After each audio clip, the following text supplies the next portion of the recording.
cœur de l'Aveyron se trouve le village de Conques et son abbatiale millénaire. Ce matin, Elias et Benoît se sont levés tôt pour assister aux laudes et à la messe avec les frères vivant ici. Si l'abbaye est sur les chemins de Saint-Jacques-de-Compostelle, ces jeunes ne sont pas des pèlerins mais des guides touristiques bénévoles. Ils sont venus ici, en vacances, pour proposer aux visiteurs une découverte de ce lieu de foi, en mettant l'accent sur sa portée spirituelle. On a été donc prier aux laudes et à la messe avec les frères Prémontrés. C'est un temps de calme et de repos pour bien commencer la journée et pour aussi se mettre en relation avec la dimension sacrée des lieux et pour s'imprégner donc de l'identité de l'abbatiale. Moi personnellement, ça m'aide à ensuite essayer de communiquer cette dimension sacrée au cours de mes visites. Avec 4 autres jeunes, ils sont ici pour 2 semaines, envoyés par la communauté d'accueil dans les sites artistiques. L'association CASA, présente dans une vingtaine de sites religieux en France, propose aux guides de vivre en communauté dans la même maison, avec les repas et les soirées partagées.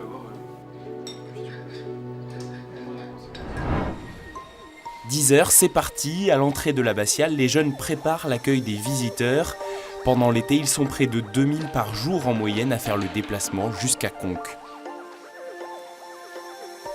La matinée commence lentement, les touristes arrivent peu à peu. Aujourd'hui, c'est Benoît qui fera la première visite. Ce que je vais proposer, c'est qu'on s'installe d'abord, que je vous raconte l'histoire, ensuite on verra le tympan et on se promènera dans l'abbaye. L'histoire commence au 9e siècle avec la fondation d'un monastère à Conques, puis viendra son avènement avec l'arrivée des reliques de Sainte-Foy, environ un siècle plus tard.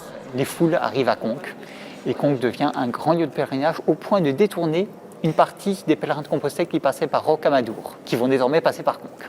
Benoît, comme toujours, commente avec passion ce tympan du XIIe siècle, expliquant le sens des détails de l'œuvre. Donc le crapaud, c'est le symbole du démon, ça peut être le symbole de la paresse, ça peut être le symbole de l'orgueil, c'est le symbole du mal, globalement. Le cheval là-bas. Ah oui, alors le cheval. J'ai eu des personnes intéressées, c'était très sympathique, les personnes étaient enthousiastes, elles étaient curieuses, elles participaient.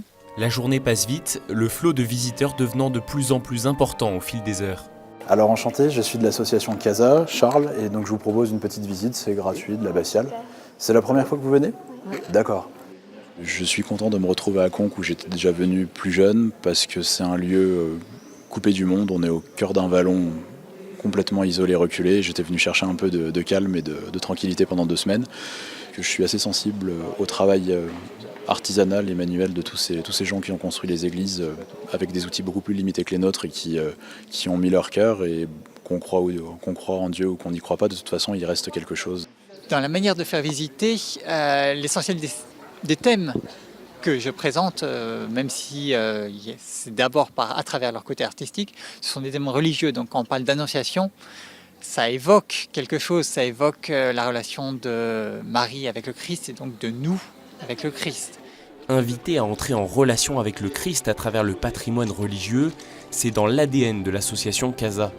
En plus de leur mission d'accueil pastoral des touristes, c'est même la raison de leur présence ici pour le frère Cyril, prieur des chanoines prémontrés de l'abbatiale de Conques. Les guides CASA viennent accueillir dans l'abbaye de Conques, à l'abbatiale, depuis 1976. C'est une longue histoire d'amitié avec l'association CASA qui contribue à faire avancer les gens vers quelque chose de plus grand qui les dépasse, et pour ceux qui acceptent d'entrer dans une démarche de foi, de mieux connaître le mystère du Christ Sauveur et de son Église qui se rassemble dans cette église, dans ce bâtiment église pour prier. CASA en fait propose des visites guidées à tout type de touristes, mais on essaie d'ancrer notre approche dans une approche un peu d'église. Voilà. En fait, on est assez différent de l'Office du tourisme ou d'autres guides conférenciers qui, eux, ont une approche purement archéologique, architecturale, historique. Nous, on essaie de faire vivre le lieu et d'embrasser les lieux dans leur totalité et d'inclure donc la dimension d'église vivante. Que ce soit Elias ou les 5 autres guides CASA, ils parviennent tous à se faire apprécier des visiteurs. J'ai bien aimé. Déjà, j'avais un guide pour moi tout seul. J'ai eu cette chance-là. C'était très sympathique qu'on vienne au-devant de moi pour m'éclairer. On peut se documenter, etc., mais on n'a pas toujours le temps, ni peut-être la patience. Et un guide apporte beaucoup pour justement ce qu'on ne voit pas sans explication. Vers 18h, la journée de visite se termine.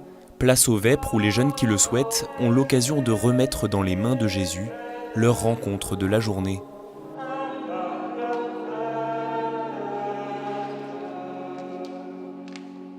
Lorsque la nuit tombe sur le village de Conques et son abbatiale, comme les guides Casa les y avaient invités pendant la journée, plusieurs touristes et pèlerins restent encore un peu, certains pour prier, d'autres pour admirer ce tympan illuminé par des jeux de lumière.